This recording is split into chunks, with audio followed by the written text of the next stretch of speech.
Hey guys, how you doing? A comment on my previous video brought to my attention a video done by the young Turks last week. It was about India and the panic button to be installed on phones. They also threw around some statistics, so this is my response to it. Let's just get started, shall we? India continues to have a serious issue of sexual assaults and rapes targeted toward women. In fact, violence against women has gotten so out of hand in India that pretty soon mobile phone companies will have to provide a panic button for India's residents. Now, the thing is, it hasn't actually gotten out of hand.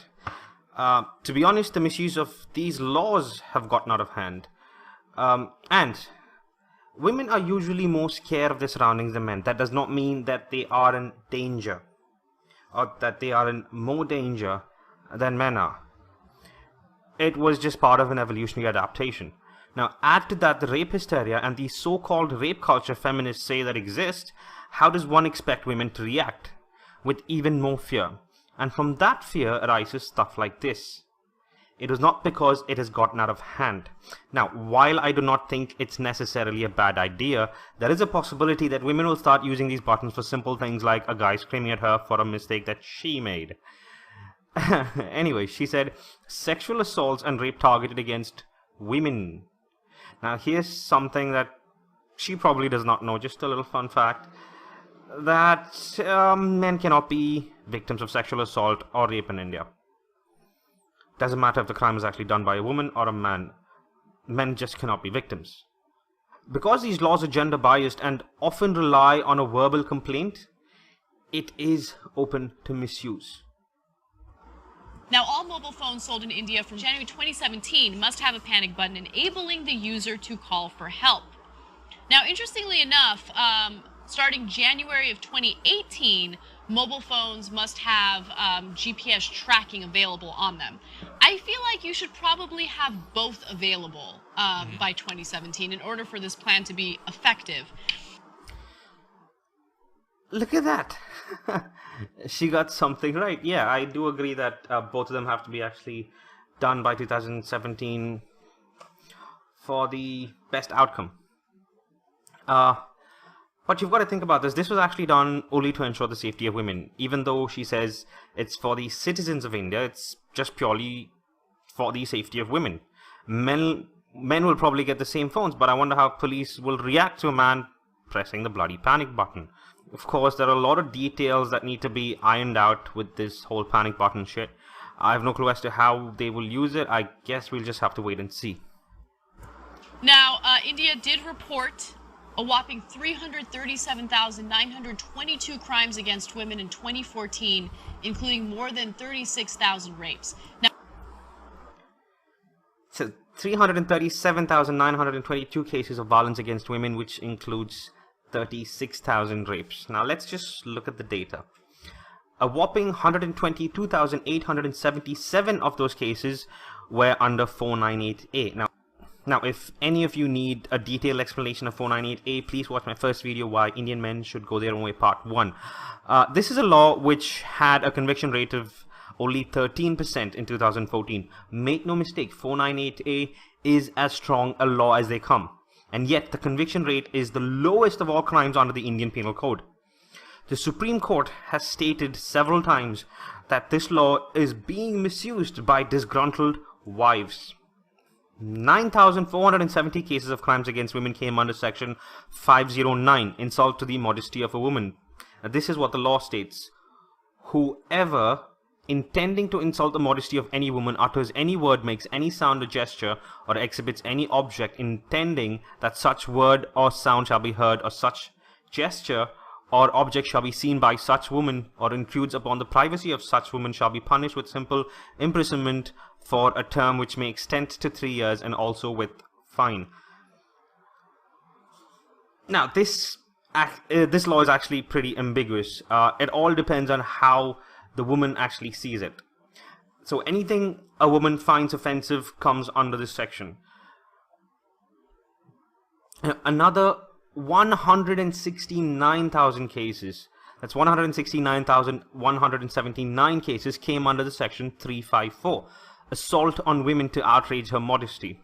Now this is what section 354 states. A man committing any of the following acts: physical contact and advances involving unwelcome and explicit sexual overtures, or a demand or request for sexual favors, or showing pornography against the will of a woman, or making sexually colored remarks, shall be guilty of the offense of sexual harassment. Now, this is not just the only part.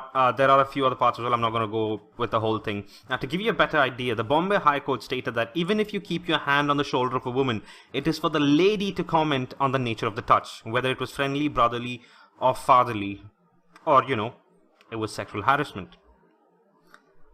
That's all you need. A hand on the shoulder. A brush of her hand? Is that perverted? I have no fucking clue. I think a woman will actually make a complaint for that. Now, simply adding up cases under just these 3 laws, gives us a total number of 214,847 cases. Remember though, these are the cases reported. It does not mean they're true. The vast majority of 498A cases are false.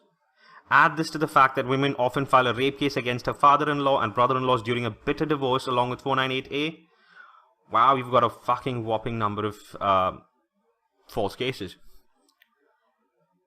And these laws are extremely misused by women in this country.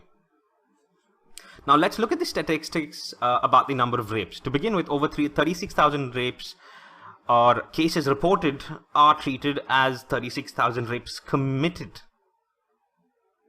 Now that's just wrong. And saying that rape has an extremely broad definition in India is, to be honest, an understatement. This is a study I've used in one of my previous videos, but I'd like to refer to it again. The Hindu conducted a study on cases of rape in the city of Delhi in 2013. They looked at all 583 cases tried in Delhi's district courts. So it's not selective, they looked at all 583 cases from the Delhi's district courts.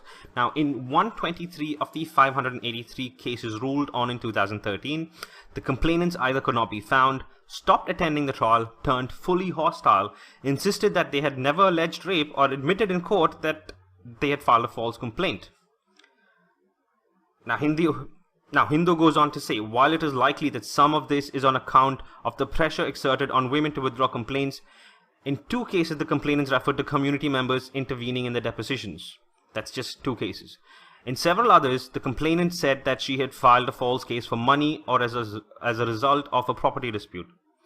Now, this is how rape laws are used in this country sometimes. There was a case last year where a cabbie was accused of rape by a woman. He was arrested, went to trial, and it was found out during the trial that the woman has falsely implicated him because she did not want to pay the cab fare, which was 500 rupees. That's less than fucking $10. She almost ruined the guy's life. I think she actually ruined it, but at least he's living. He wasn't lynched by a fucking mob. Now, continuing with the study, naturally all of these resulted in acquittals. That's 21%. 21% of the cases where women were hostile, greeted was false, and so on. Now, women are rarely punished for filing these false cases, and even if they are, it's a fine of around 10,000 rupees, which is less than $200. The worst one I've seen is where a woman was sentenced to prison for 2 years, but I don't know if she's actually spent any time in prison. And guess what? Men do not get any compensation from the state or the woman, even though in these scenarios, in the scenarios where false case is actually done, they are the real victims. Men are the real victims there, and the woman who files the false complaint is the perpetrator. And guess what? The woman's identity remains hidden even after the case is found to be false. You know, it's some patriarchy we got here, isn't it? Now, these cases are false, but you know what? It adds to the number of cases filed, which are then treated as rape committed by, idiots. Boneheads. Whatever. Reading on. Now, of the 460 cases that were fully argued before the courts, the largest category, that is 189 cases, or 32.4%, dealt with cases involving or allegedly involving consenting couples. The majority of these, 174 of the 189 cases, involved couples who seem to have eloped, after which parents, usually of the girl, filed complaints of abduction and rape with the police. In 2/3 of these cases, the woman complainant deposed consistently before the police, doctors, magistrate, district judge, and under cross-examination that she had eloped and had sexual relations. And in most cases got married and sometimes had children with the accused because she was in love with him. Now, the reason these cases are before the courts is because the girls in most of these cases are between the ages of 15 and 18. And the court has to decide if they're minors. In 10 of these cases, the court agrees that the relationship was consensual and that the couple got married, probably in a temple or something like that, but convicts the boy anyway as the girl was a minor. Now, you've got to understand one part about this law. It does not matter if the boy is also a minor. If two consenting minors have sex, the guy is legally a rapist. So yeah, there you go. This adds to the number of rape cases as well, where it's actually not rape. 109 of these cases involved breach of promise to marry. Now, this part of the rape law is shoddy as hell. I mean, according to the law, if a man gains consent for sex stating that he would marry the girl, and later he refuses to marry the girl for whatever reason, it's considered rape. But there are a lot of cases where a crazy, vengeful ex files a complaint because the guy broke up with her. And I have actually spoken about a few cases in my previous videos where women blackmail the man to marry her. So basically they say, you either marry me because we had sex, or I'll file a rape case against you. Doesn't matter if he doesn't get convicted, if he gets freed. The part about it is he'll actually be named as a rapist. And men often kowtow to this pressure and end up marrying the girl. I pity those guys. Now, only 12 of the 109 cases resulted in convictions. And in most of these, most of the 12 cases, the man was either already married or had conducted a fraudulent marriage with the complainant. Now again, you've got 18.6% of the cases where the sex was actually, again, consensual. Yes, she was tricked into it, but it was still consensual. I'm sorry, that's not fucking rape. Yet again, it gets added to the number of rapes. The 162 remaining cases, that's 27.7%, involved rape as we know it. This included rape by family members, strangers, or acquaintances. There you have it, 27.7% of the reported cases were under the actual definition of rape. And you know what? We have no clue as to how many out of them are actually false. That's just the truth there. Now, I agree this is a small study, but it does give us an insight into the sort of rape cases tried in court. Delhi is known as the rape capital of India because of the number of cases that crop up. But here we have cases studied in the Delhi district courts, and it gives us a completely different view. Now, I honestly wish someone would do a wide enough study to put all the speculation to rest about false cases, rape under pretext to marry, or even consenting minors. We can all put all this fucking speculation to rest. Anyway, just moving on. Now, understand that those numbers are pretty much underestimating the amount of women that are facing violence against them in the country. A lot of people don't report it because these cases rarely get prosecuted, rape laws are rarely enforced, and a lot of the blame is placed on the victims. Huh. Yes, there you go. Again, the underreported shit. I'm sick and tired of hearing this. You know what? Accusers get to remain anonymous if they wish to be. They get help from government organizations. If they do not come forward when they have a law, I'm sorry, it's their fault. And I'm sorry, but there are so many women filing false complaints. How do these women get the guts to do it? Why can't the women who actually get raped do it? And just because some idiots blame the victim does not mean the entire country does it. When someone says something outrageous about rape victims or blames the rape victims for being raped, the whole country bands against them to ridicule them. You could have seen that in the Nirbhaya case where the lawyers stated that a girl should not be out after 8 o'clock, and the majority of the country, the vast majority, completely opposed what he said.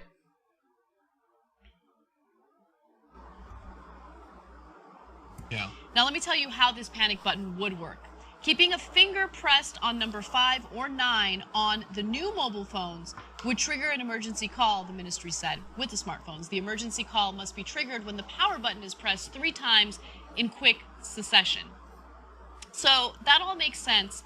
But the biggest issue that I'm finding with these stories that are coming up in India is that cases of rape just aren't taken seriously, right? So it's one thing to have that panic button, and I like the idea of authorities being alerted right away to come save the woman if she's in a questionable situation. But you also have to make sure that, you know, rape laws are enforced and that the people that are accused of rape get prosecuted. That's not saying that someone accuses someone of rape and they're immediately convicted. I'm saying that they need to at least stand trial. You need to investigate it. Absolutely. Yes, I agree with the part that there needs to be a trial, but a fair trial. And, lady, it is taken seriously here. Men are often arrested based on a mere accusation, a verbal accusation, without any evidence and without investigation. They arrest a man and then start the investigation. And you know what? The Delhi Commission of Women had come out with startling statistics showing that 53% of rape cases filed between April 2013 and July 2014 were outright false. Vengeance was said to be the most common reason for filing false cases, and even in these cases, men get arrested. Of course, there are genuine cases. I do not say that all cases are false, but the numbers are misleading because people usually take the cases filed as crimes committed, which is not in fact true. And in a lot of cases where men are arrested without evidence, they are given bail and end up jailed through the whole trial. There was a case recently that I read of a man who was jailed for 4 fucking years. The trial took 4 years to complete and was finally discovered that he had not committed such an act and the woman had falsely accused him. He just wasted 4 years of his life. No, she wasted 4 years of his life, to be honest. And I don't think she actually got punished. I think the court actually asked to charge an FIR against her for perjury or some shit like that, but I'm not sure. I'll probably read about it and get back to you sometime later. Yeah, and even where, I mean, conceivably not having the GPS, if you call and it connects you, I mean, theoretically you could say where you are if you're being followed or if they're not there right then. But also simply having a recording of the event in some cases could make people take it much more seriously. I mean, there are a lot of parts of the world where people think, oh, you're just saying you were raped. You really just had sex and now you feel guilty about it.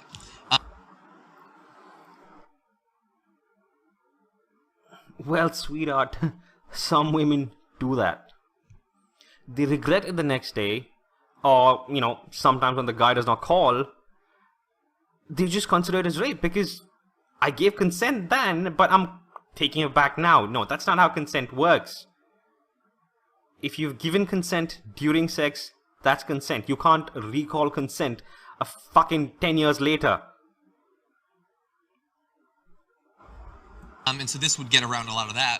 But I want to return to what you said about the underreporting in India, because 36,000 rapes with a population of 1.3 billion. Here's the tragedy. There ain't no way that's even close to the actual number. Their percentage of women who are raped per 100,000 people is like 1/3 what France's is. Yeah. France is not that violent of a place. So not only is it underreporting in terms of the percentage, when you think about how much bigger the population is, it's an absolutely massive problem. So much bigger than in any other country simply by virtue of the fact that their country is gigantic. I mean,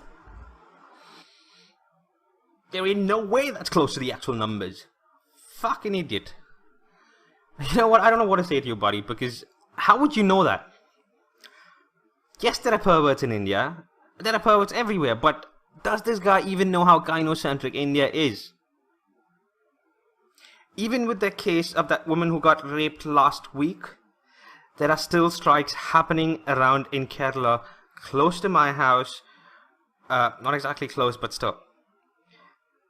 And it's going nuts, because they haven't found out who the criminal is.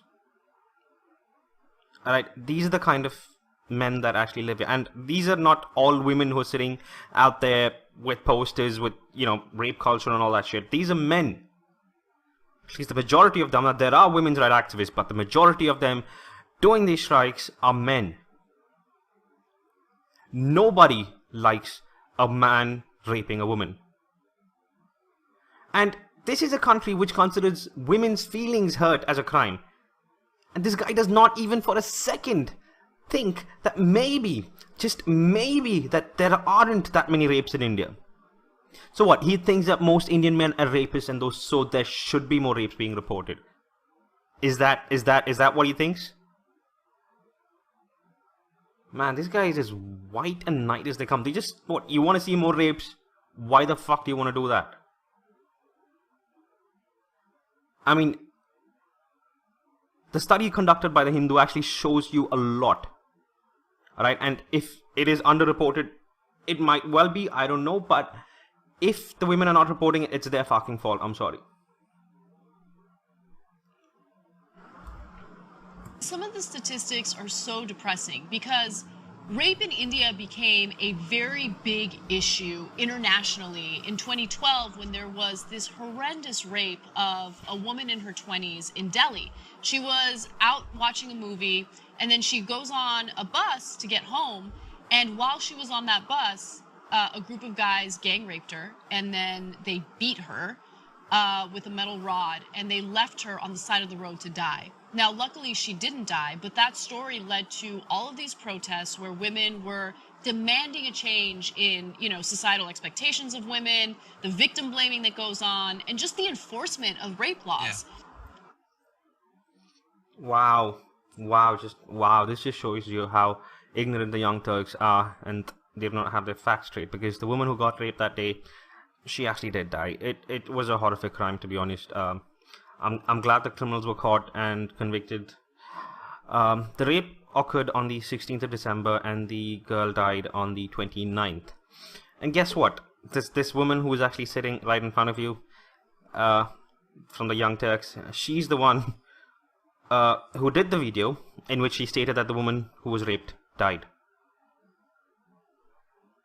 I mean, she couldn't remember that. Or at least you could have just looked it up before you did this bloody video. Well, even after all of that happened, incredible statistic, India reported all of these crimes against women in 2014, a 9% increase from the previous year. Remember, this rape that led to all these protests happened in 2012. In 2013, you still have this uptick of violence against women, and in 2014, you see a 9% increase in rapes. And so, or an increase in reporting. In reporting, that's true. That could be good news in a weird way. Yeah, that's true. That's a really good distinction. I'm glad you brought that up.